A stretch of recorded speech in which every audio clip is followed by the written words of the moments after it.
Why, hello. Welcome to April's video. Some of you are probably wondering, where's March's video? I unfortunately gave up on Mystery March. I did read 3 mysteries in March. Unfortunately, they did not fulfill the type of mystery that I was looking for. And some of you could be like, oh, Kalisha, but why not search for those mysteries you were actively hoping for? Not to say that I don't own the type of mysteries. Like, I have one Agatha Christie. I found one cozy mystery book in a little free library. Like, that's not to say that I don't own the ones that would have fit the bill. I just wasn't in the mood to get into those. And March was just a weird month all around. And I am currently filming this towards the tail end of March. This is March 29th. So there's that. So the ones I did read, I'll just shout them out. I read Warrior Girl Unearthed, The Black Girls Left Standing, and I read Hollow Fires. And all of them were decent. They just weren't worth me doing a full-length video on. So I'm moving on to April because I am very excited about everything going on in April, as well as the challenge that I am choosing to do. In 15 days, me and my partner are getting married, and it is so exciting. We are very, very anxious to get married and then to have our full week off, which is where I intend to read most of the books that I am planning on reading for this challenge. And April's challenge is books that are focused on love, weddings, and just marriage in general. So, very excited. I have quite a few books that I'm excited to talk about and read, and we'll just see where the month takes me. For our honeymoon, we're just going to New York City for the day, so hopefully I'll throw some clips in there of that. And then we have a whole week off, and we're just gonna be doing our own thing, which is very needed, and I can't wait. So let me talk about the first book to kick off this challenge that I just picked up on a whim. I have read this author's debut book and really loved it, and had their third book or fourth book in an arc that I was very excited to read. And I was bored with whatever I was reading at the time and was like, I need something just really good. And what ended up happening was I flew through it within like 2 days. So that book is In the Orbit of You by Ashley Schumacher. Yeah. And I love this cover. Also, welcome to my new setup. I am going to be getting 2 brown bookcases that may go on either side of this desk, which would really make it a cool backdrop. So welcome to my home office. But In the Orbit of You follows 2 teens who were friends when they were 5 years old and were king and queen of Snailopolis because they had snails in their backyard. And we learned that our male character, Sam, he was definitely abused when he was younger. And it doesn't go into full-on detail, but trigger warning, that topics of that are mentioned. And he has to move away to live with his uncle. And Nova, our main girl character, she is devastated by that. And Sam makes a promise to her that when they're 18, he will find her again. Now, Nova's life has been moving from town to town because her mom's job just requires that. And so she's never really settled in a place before. And she ends up in this one town, and she's only there for 2 months. So she's like, okay, I won't get too involved in this area. I will just move on and be a whole new person yet again. And come to find out, there is a boy that sits across from her at lunch who is none other than Sam all these years later. And he doesn't recognize her at first, but she recognizes him, and she's trying not to make him remember because she doesn't want that kind of in her life. But he does figure out who she is because there's a personality test that is spread throughout the school for a fundraiser, and they both take it, and Nova happens to match him 99%. So it's like a compatibility test and all that, and you can take that what you will. And he sees her name and is like, oh my God, wait, that Nova? And then thus sparks the whole journey. Oh, mind you, Sam also has a girlfriend. So we have all that kind of high school drama, all the things. It was really good. Like, I just love this author's writing. I see that she has a adult book, like an adult romance coming out, and I think she does romance really well, especially with the first book, Amelia Unabridged. Highly recommend. So if you want very sweet, layered teen YA romance, definitely check her out. So that kicked us off. I'm feeling all the love.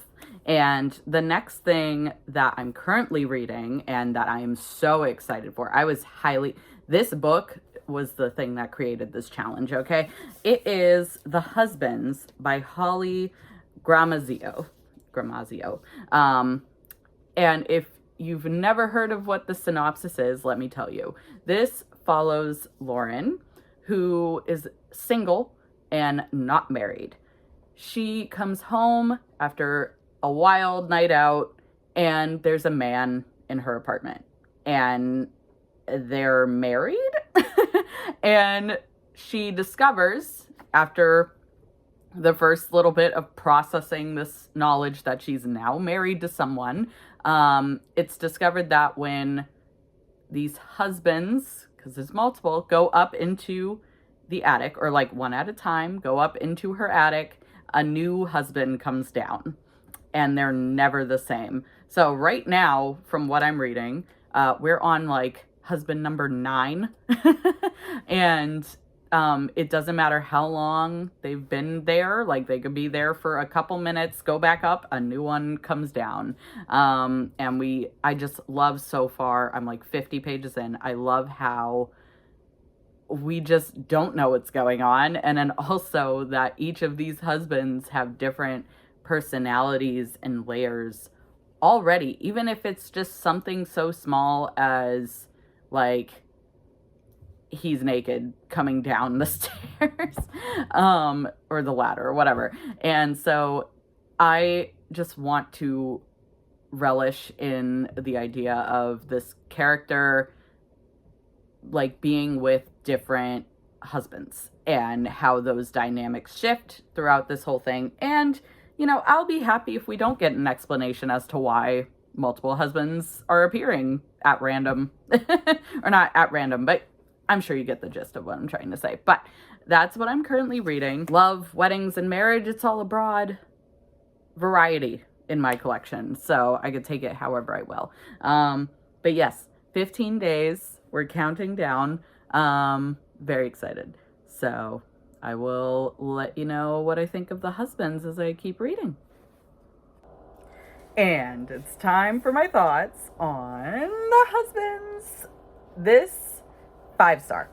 Now, let me tell you that I was highly anticipating this book, but I was trying not to get my hopes up because what I'm discovering about myself recently is like I'm a little worried about moving out of the young adult space because I really enjoy that age group of writing. And I just think there's a lot of very cool concepts that come with that. But I've found a couple of adult books recently that have like scratched an itch that I was not anticipating. Like, I read Shark Heart and really loved that.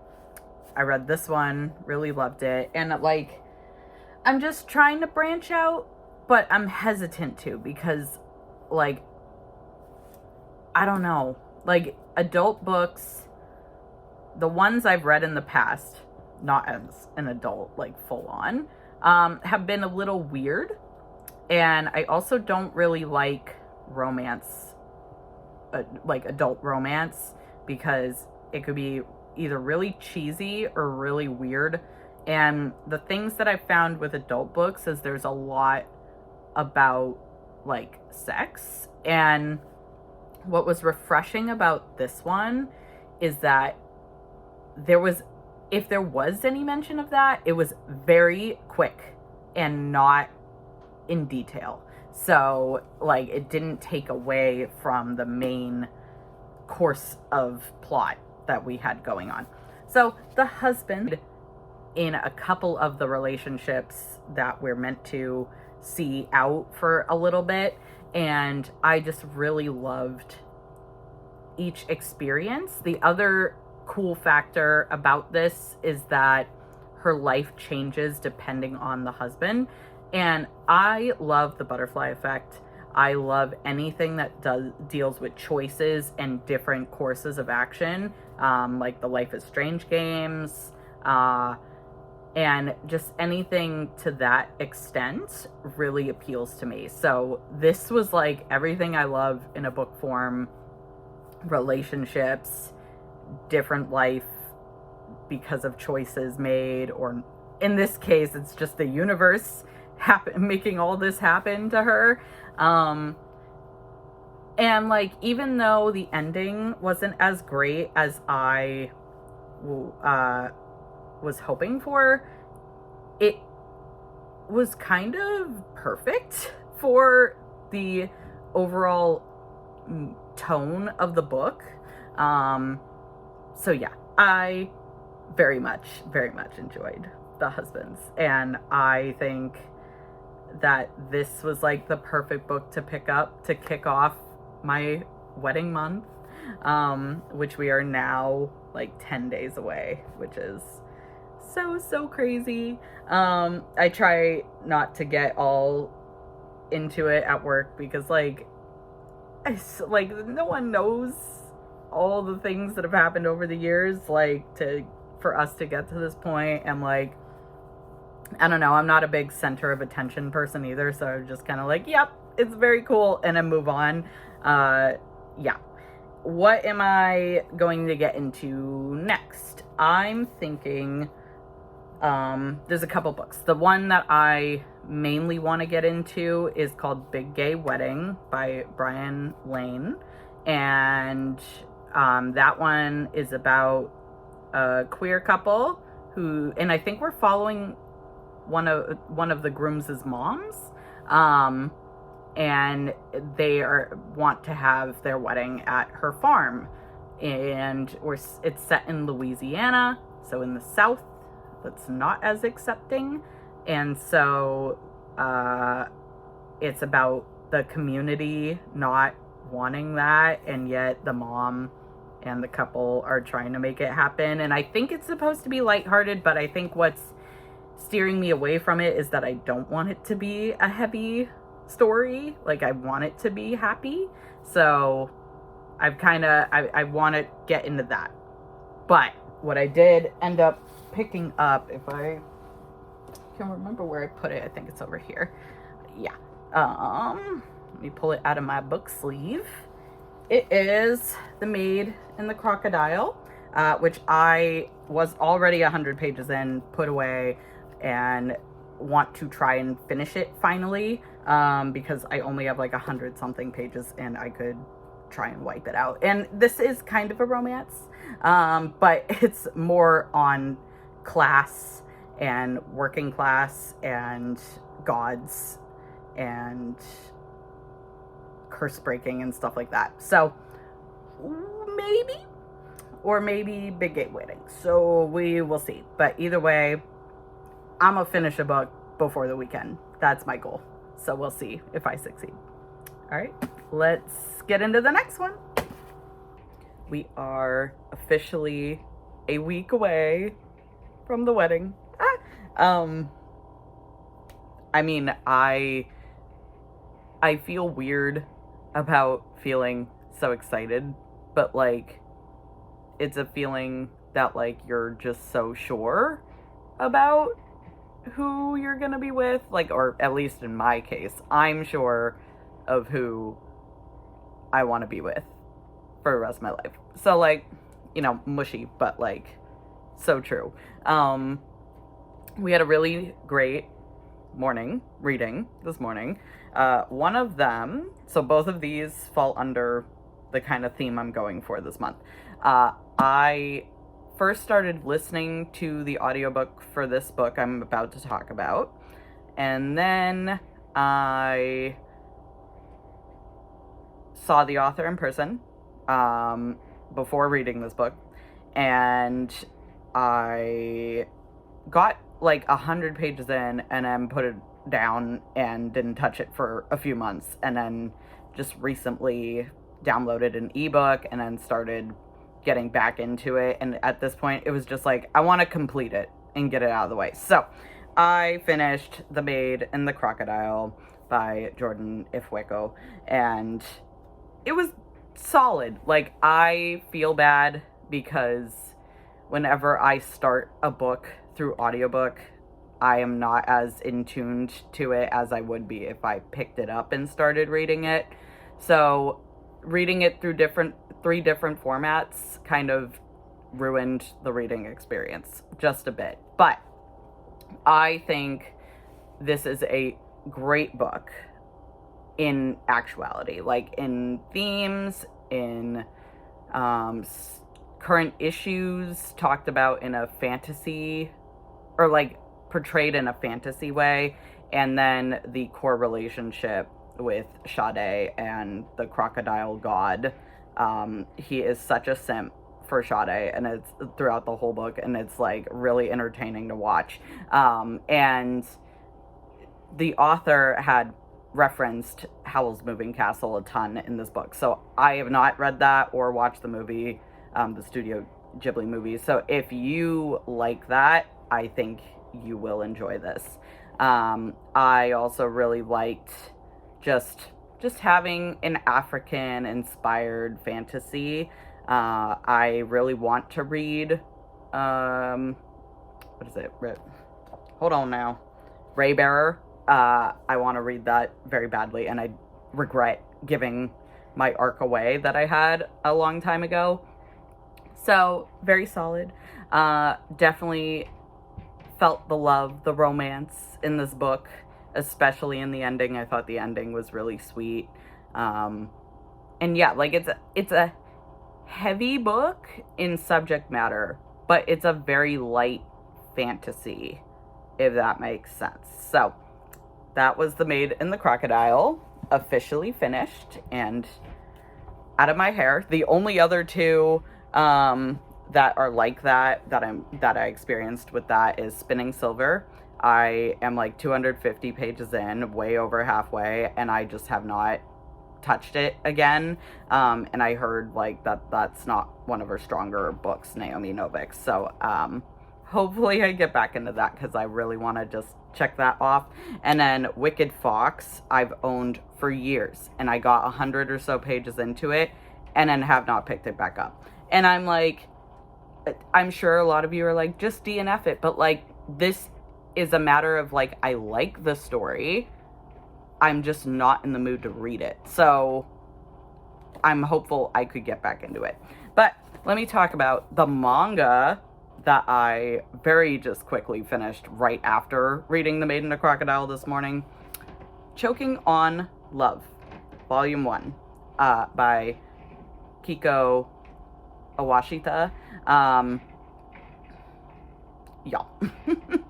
I think I found a new obsession. A art student paired with the lead singer of a rock band.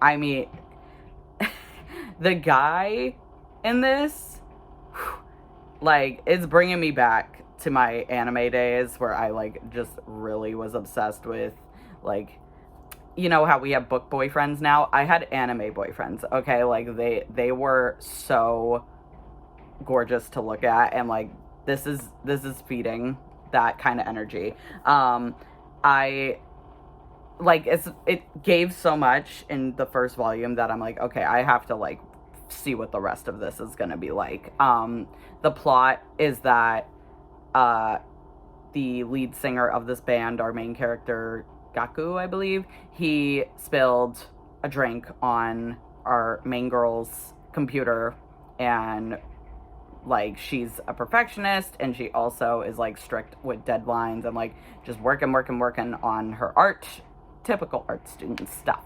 And she gets mad at him and storms off, and then he brings her to his house to work on his computer for her assignment, and sparks are flying.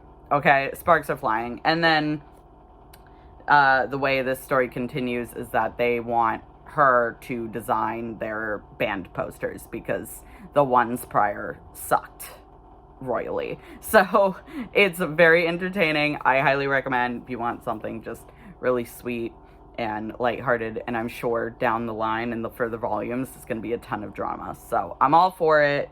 I'm gonna try and get back to Big Gay Wedding, okay? I just had a little and that usually tends to happen. So Big Gay Wedding, next review you'll get from me. I promise, okay? Good morning. It is Thursday, April 10th, and we are now 2 days away from my wedding. So challenge is going pretty good so far. I still have not finished anything since The Maid and the Crocodile and Choking on Love because I kind of hit a little reading slump. I was hoping to get into Big Gay Wedding, but I don't think it's what I'm looking for right now. So what I did, I forget how I got inspired by it, and I know this is going to be kind of bad, but I had to. I have or had over 700 books unread out of my 1,000+ book collection. And I just seeing that just felt like a lot more pressure than I know it's supposed to be. So what I did was I went through every unread book in my catalog and looked at the Storygraph average ratings. Anything that was less than 3.6 stars out of 5, I'm going to get rid of. And there are some exceptions, like if I purchased the book because I was genuinely interested, I kind of want to see it out at least. But if it was an advanced reader copy, I don't have to hold on to that. I have so many, and I'm going to continue to get so many advanced reader copies that I'm like, I can't do it. So I did a massive book purge, and right now I am at 500 something books unread out of my 1,000+ collection. So still high, but a lot better than where it was at.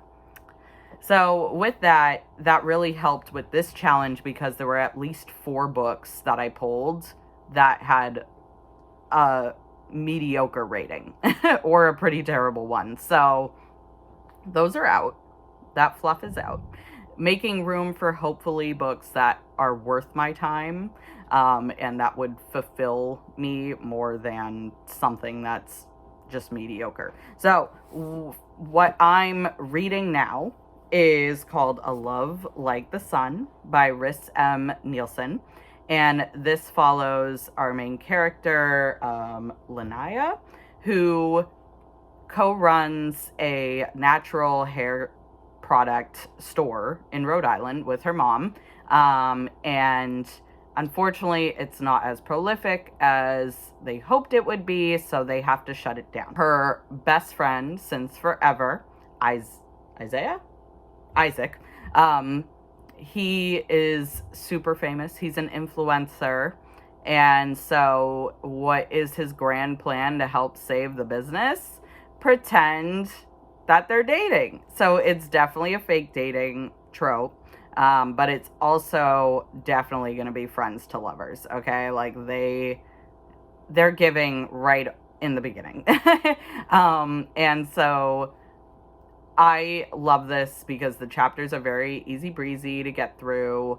The writing is very like, it keeps you captivated. And I really like Lanaya's character so far. She don't want the attention. But here it is, and she sees how it's making her mom super happy, and like she lost her dad, so mom's grieving still. And Isaac has been there for her, and she's been there for him, and here we go. So I'm like 70 something pages in out of 340. I am excited to see where this goes. So that's the current read. I'm sticking with it, holding myself to it. There's that. That's the next one. But I do want to give a special shout out to one of my favorite authors of all time, Stephen Salvatore. I am very thankful to Bloomsbury for sending me an advanced reader copy of his next book, which is When Love Gives You Lemons. And the thing about Stephen Salvatore is I've read And They Lived, Can't Take That Away, and I feel like I'm forgetting one. Why am I forgetting one? Oh, his adult romance debut, The Boyfriend subscription. I feel like there's an RYA in there. Maybe it's just this one. Maybe I'm going crazy. But this sounds so good, and I really, really hope I can put it in this challenge. So, future me, we'll see. We have a whole week off, so if this gets in, I'll be ecstatic. But this is about a budding social media influencer who sets out to win back his first love at a family wedding in an Italian lemon grove. Like, that sounds magical. So if you are interested in that, check it out. It comes out in May. So that would be perfect timing if I got this read before then, and I can give you my thoughts before it comes out. So thank you again to Bloomsbury for that. And today is my last work day before I'm off for wedding fun. So stay tuned for all of that. Bye.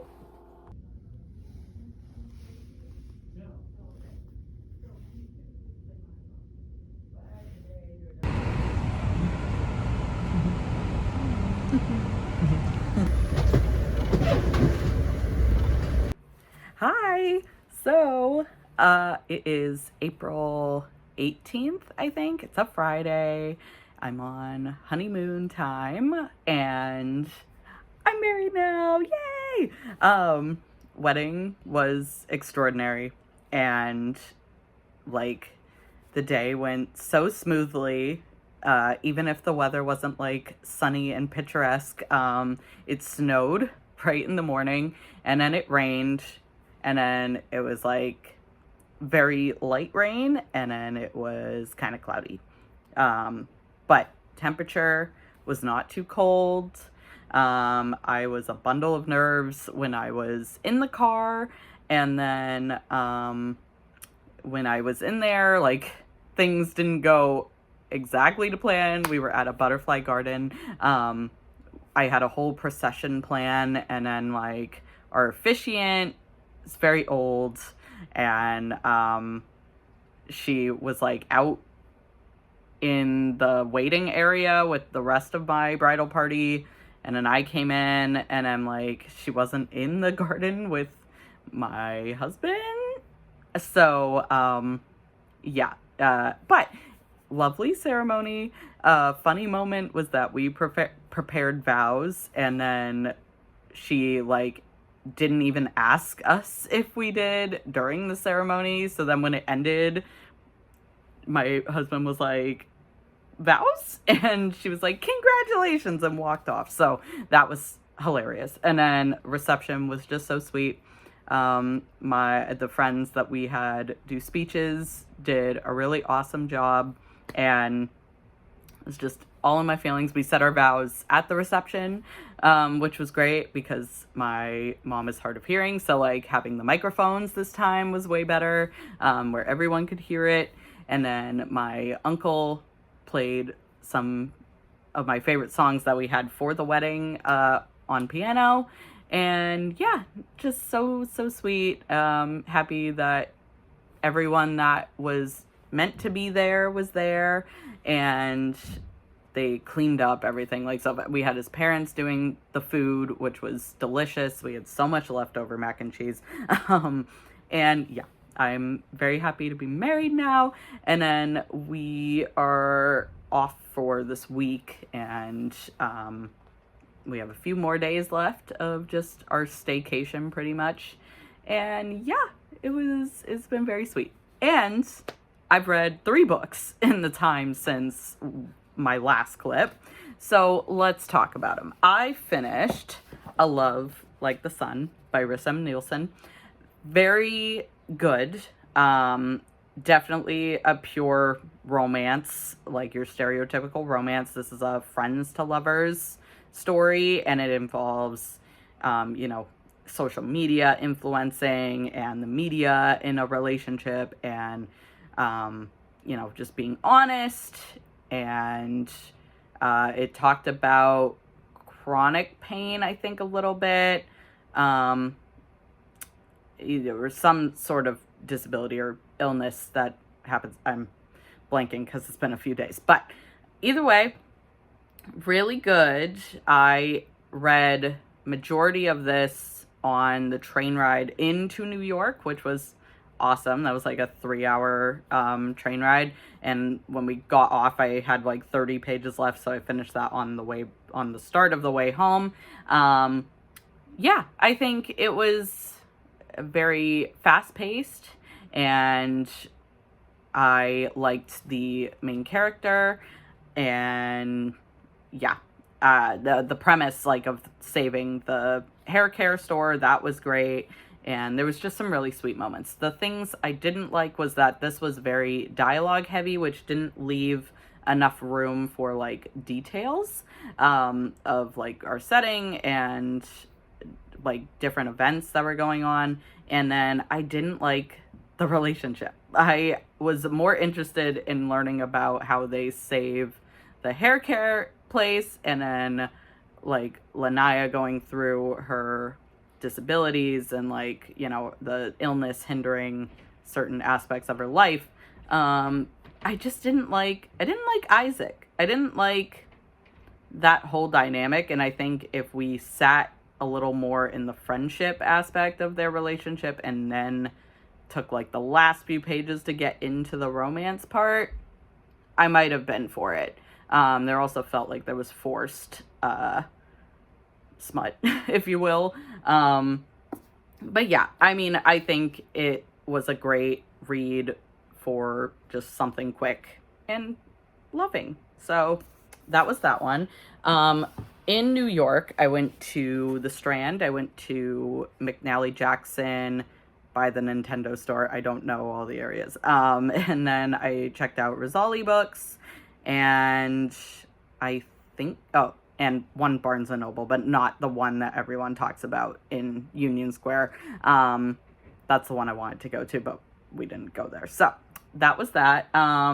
Very cool. I got a few things at the Strand. I got 3 books, and then I got 1 book at McNally Jackson and read that on the train on the way home, and that was Tiny Love Stories. I thought it was very fitting.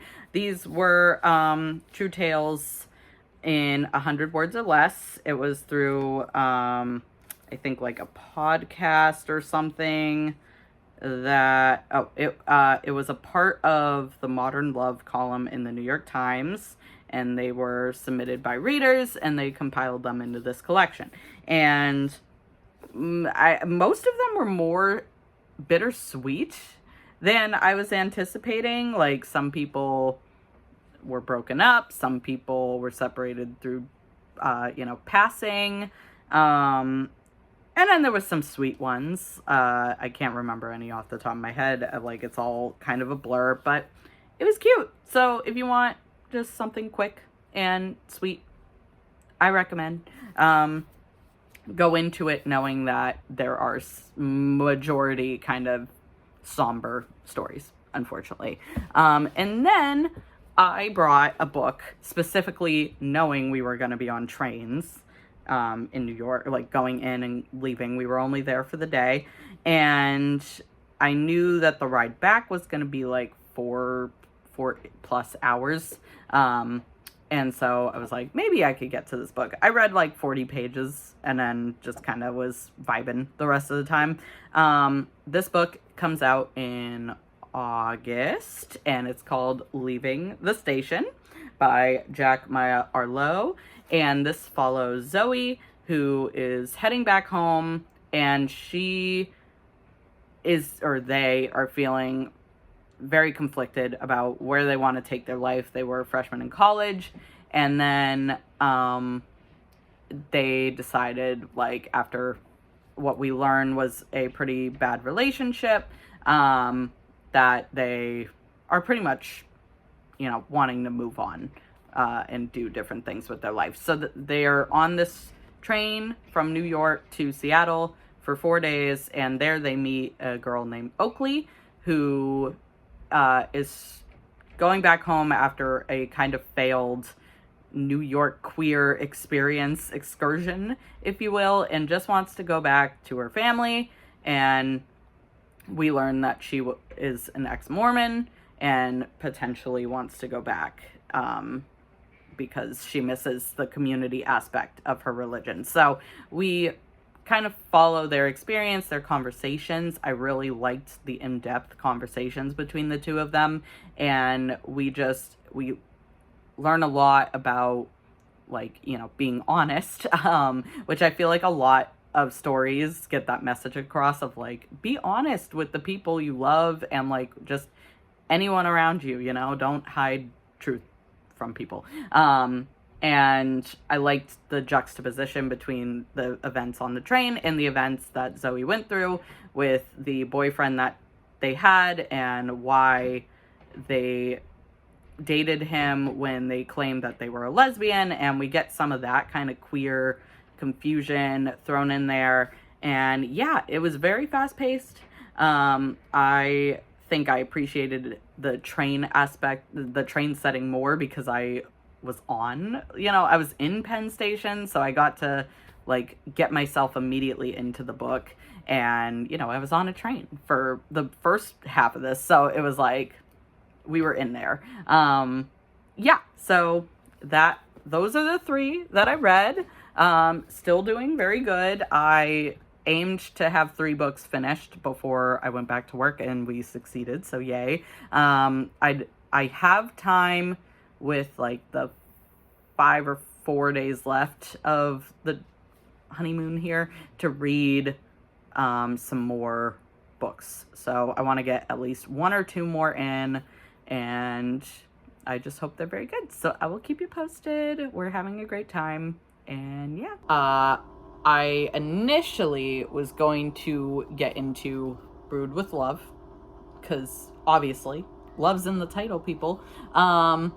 And I got a few I don't even know, like, not even 5 pages into it, and I was already just like, it didn't hook me immediately.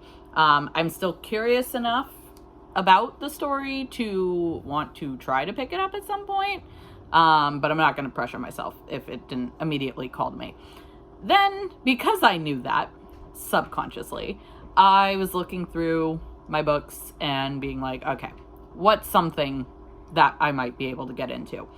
And then this particular book I'm about to talk about, I sat here in this very chair and read the first 20 pages.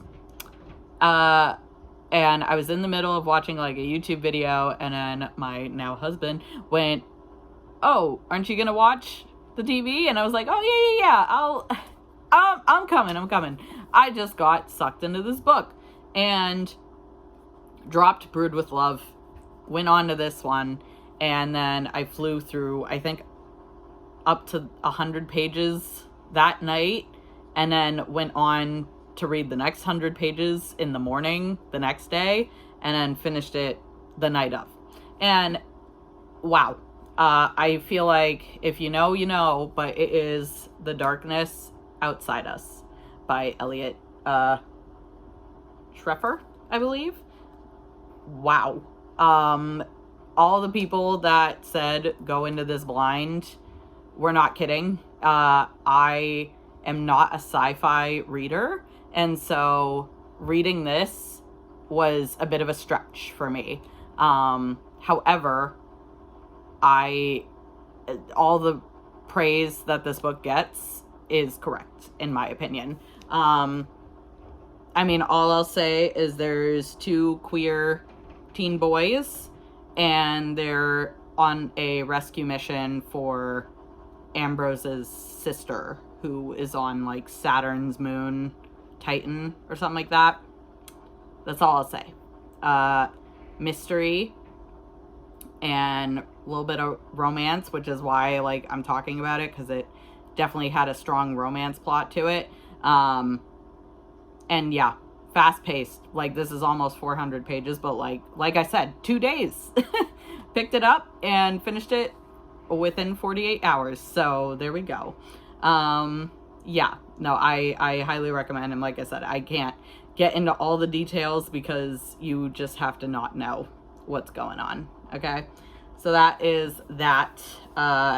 I've had this since since it came out in 2021. So to finally finish it 4 years later, very, very proud of myself. The next book is not a love book that I'm currently reading, but all of you guys that keep up with the new releases should know this one. I took the book out of the dust jacket because I like doing that, but it is Sunrise on the Reaping by Suzanne Collins.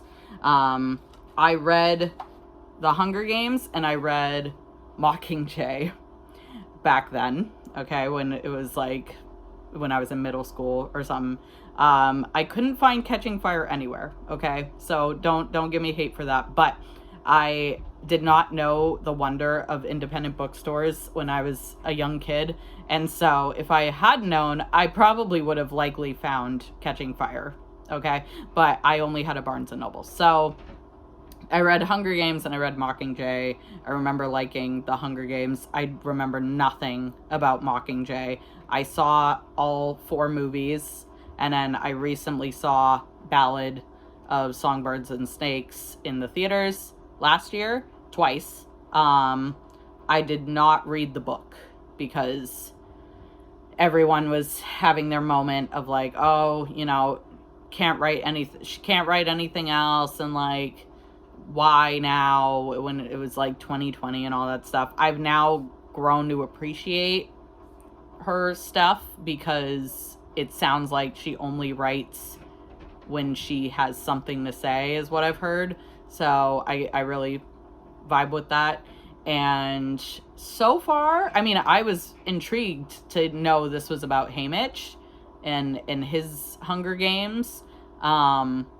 I love, like, different character stories, like, for example, Wings of Starlight with Queen Clarion from Tinkerbell. Like, I was all for that. So anything like that with characters that I really used to love. Not saying I loved Haymitch as a character, but maybe I will after reading this book. Who knows? I am 90-ish pages in. I really wanted to get to page 100 on my last day of my honeymoon, but did not get to do that. And yeah, we'll see. Like, I'm not trying to speed through it because, you know, I want to enjoy the reading experience, and these stories definitely have a lot of layers, and I just am curious to know all aspects of this book. I am super hyped for the movie when it does come out in next year or the year after. Yeah, so we'll see how that goes. Work crazy now that I'm back. It's a little wild. I almost forgot I had a job for that week there. But it's all fun, you know. And let's see what else.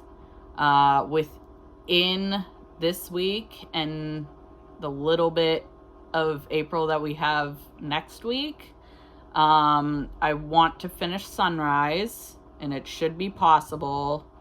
And then I can possibly fit in one more before the end of the month. If I don't, I don't. But I think I had a pretty solid reading month this month. Way better than last month, that's for sure. Last month, we don't talk about that no more, okay? But next month, just to give you guys a preview on that, and I'll talk more about it at when I really wrap up this video, but it'll be Royalty May, because my birthday's in May. I love May, and I love princesses, and I love royalty. So we're just gonna take it like that. And I'll get into more titles that I'm anticipating on reading in my final clip. And yeah, we are moving along. I'm feeling the love this month. Obviously, Sunrise is a big shift, but I feel like after reading The Darkness Outside Us and then jumping into Sunrise, it wasn't that jarring. So onwards with the 50th Hunger Games. Good morning and happy Independent Bookstore Day. I have my Strand book cart earrings on and my Knock Thrice shirt and a cute little corduroy dress to go over that.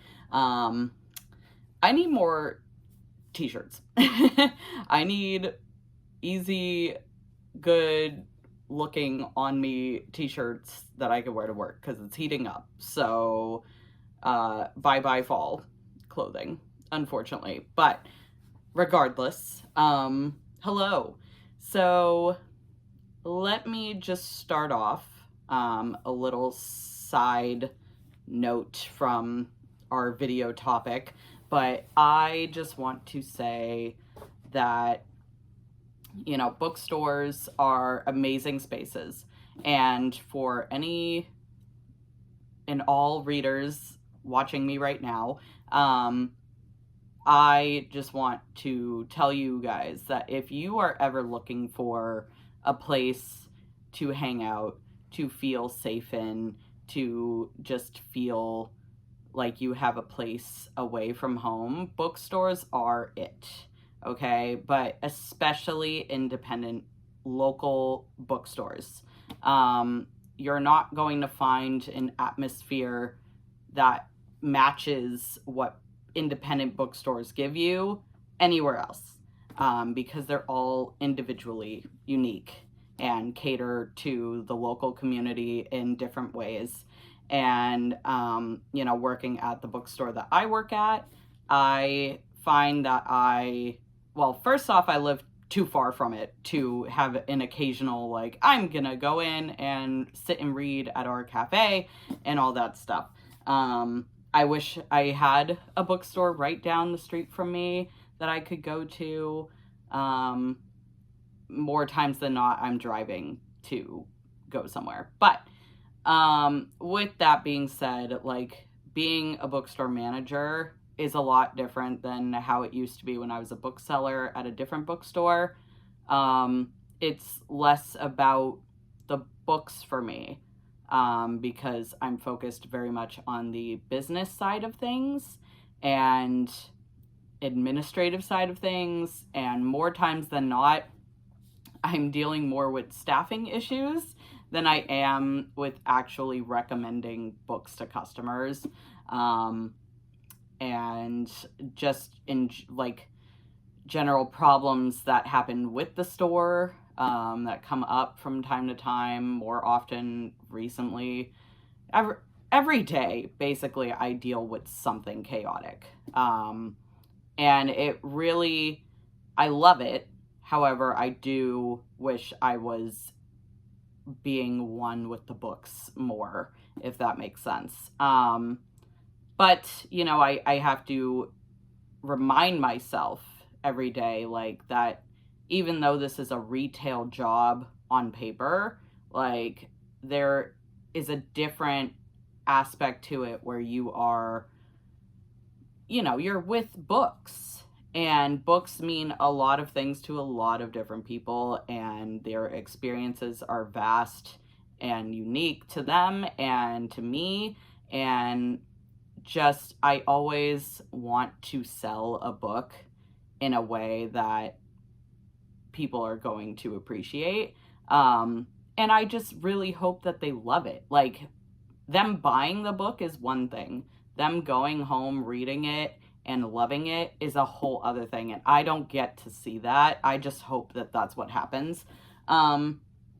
So just let me also say that Amazon this week, the enemy of independent bookstores, is overlapping a book sale with today. It was like a week thing or something like that. But, you know, I feel like part of it's intentional and part of it is like they don't pay attention. But I feel like they are starting to because of Book Talk and everything. So just know that, you know, bookstores are super important, and I am so grateful that I have a career in books. It wasn't like a goal I set for myself, but it is nothing that I ever predicted I would end up in. I thought I was going to be a publicist. That's the goal that I had for myself. But we're here, and, you know, just like, I want them to stick around. I want independent bookstores to stick around for everyone because they're so cool, and like, there's so much care in most of them. And yeah, so off my soapbox, let's go back into the topic of this video. I have not finished Sunrise yet. I am currently at page 173 out of, I think, 380, something like that. So like 200 pages left.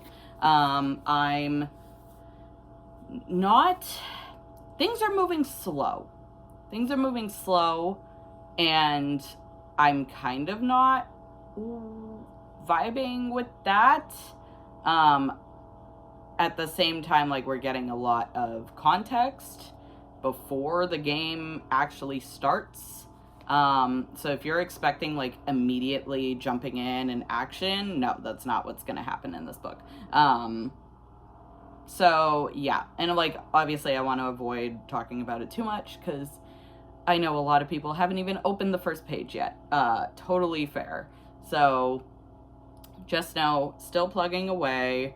I would love to, so I got a recliner. We replaced our love seat with a recliner that my family was getting rid of because they're moving, which should be way more comfortable than that old love seat that we had. So I intend to hopefully read more, especially just having a comfy place that I could sit up, put up my feet, and I have a little cute side table for any tea or drinks or anything like that. And yeah, this morning I read there and it was a dream. So hopefully down the line I can get more reading done because I have a comfier spot to sit in with some light.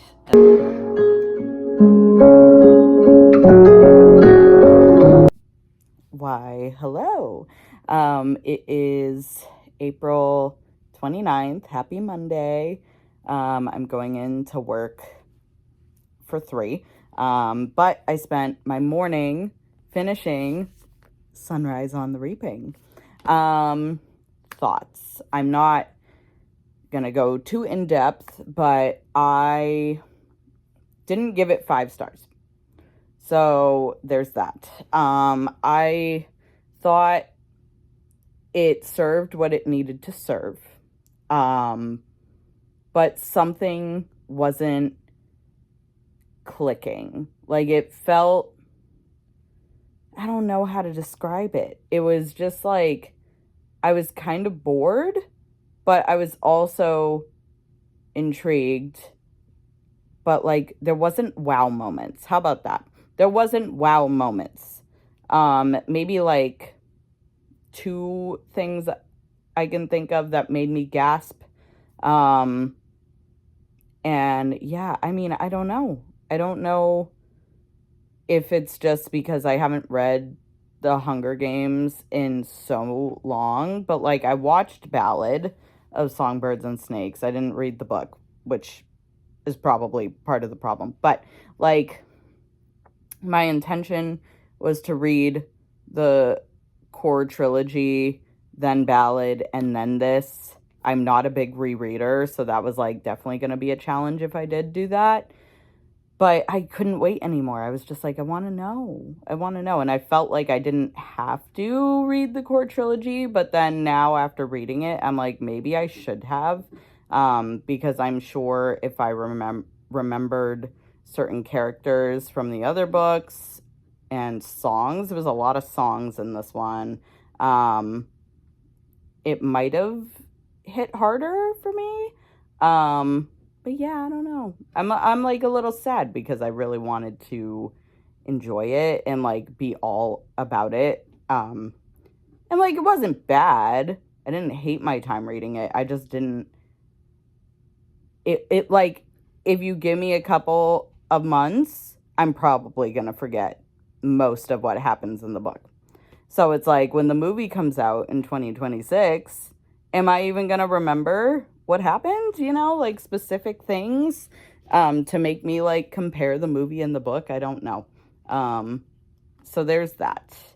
And yeah, I mean, what we're going to try to get into next with 2 last days in April, technically 1 tomorrow, because I don't think by the time I come home that I'll be wanting to read, but I'm thinking of picking up Under the Neon Lights by Ariel Vinson. I think this comes out next month. No, in June. Comes out in June.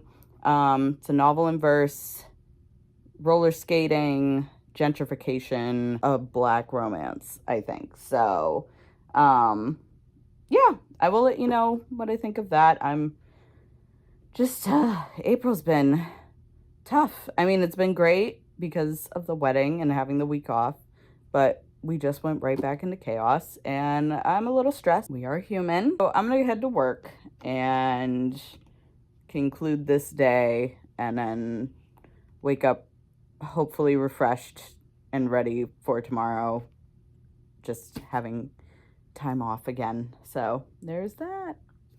Catch ya. Hello. It is May 1st and we're at the end of our April video. I unfortunately did not read a love story by the end of April. I mean, if anything, if we want to call Sunrise on the Reaping a tragic love story, sure, let's go with that. But I feel like I did fairly well in reading love, wedding, romance books for April.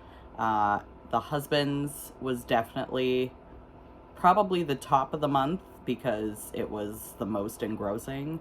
And let me just quickly look. Oh, The Darkness Outside Us, new favorite for sure. So I think those two were great that came out of the month, and that's pretty stellar. And I don't really know what else to say other than I'm married now and we just move forward from there. I do wish that I read a few more books for April's challenge that would have really fit the theme, but I just want to give out a couple shout outs to books I would have read if I had the time. When Love Gives You Lemons by Stephen Salvatore. Very excited for this and can't wait to pick it up when I do. I trust in his writing very much and am just very thankful to him as an author. So, yes, be on the lookout for this one. And then I do wish that I got to This Could Be Forever by Ebony Liddell. And the reason why is there's this one booktuber, I'm unfortunately forgetting her name right now, but she recently read this and really enjoyed it. And it's another Black romance, which I want to read more of. So if you have any recommendations for that, drop it in the comments, please. But yeah, this just sounds like really wholesome, and I do kind of wish I got to this, but unfortunately I did not. And then I just bought If We Were a Movie by Zakia Jamal and Jamal. And this is an enemies to lovers YA romance, where the two characters are trying to save a local theater. Sounds very good. It looks super short, so I wish I got to this, but it came out too late. And then lastly, a book that did come out in April that I wish I also read. All of these I wish I read. Roll for Love by M.K. England. And this is about two teens. I believe they are playing a D&D, Dungeons and Dragons-esque type of game. And it's just, yeah, they're falling in love through the game, through playing the game. And yeah, so all of these cute books, all of them are either out now or come out in May. So be on the hunt for those. And yeah, I mean, did I learn anything this month? Not necessarily. I mean, it's love, it's romance, it's wedding stuff. I mean, in terms of learning things, learning what goes into a wedding and prepping for that, and seeing it executed, that was really cool. Hope to never do it again, because this is it for me. And yeah, May, like I said, I am hoping it will be a royalty May, because my birthday's in May, and why not read royalty books? But I feel like nothing is really holding me to it book-wise. I'm gonna try The Jasmine Throne by Tasha Suri, I believe, but if not, I don't know where we go from there. But stay tuned, hopefully, for what will be Royalty May. I will try my best, but I won't force it either. Yeah, and if you like this video, please give it a thumbs up, or leave a comment, or subscribe if you'd like to. My intention is to just share what I'm reading each month, set little fun challenges, and not be stressing the whole month, whether I can do it or not. It's just for fun. So that is that, and stay awesome. Thanks.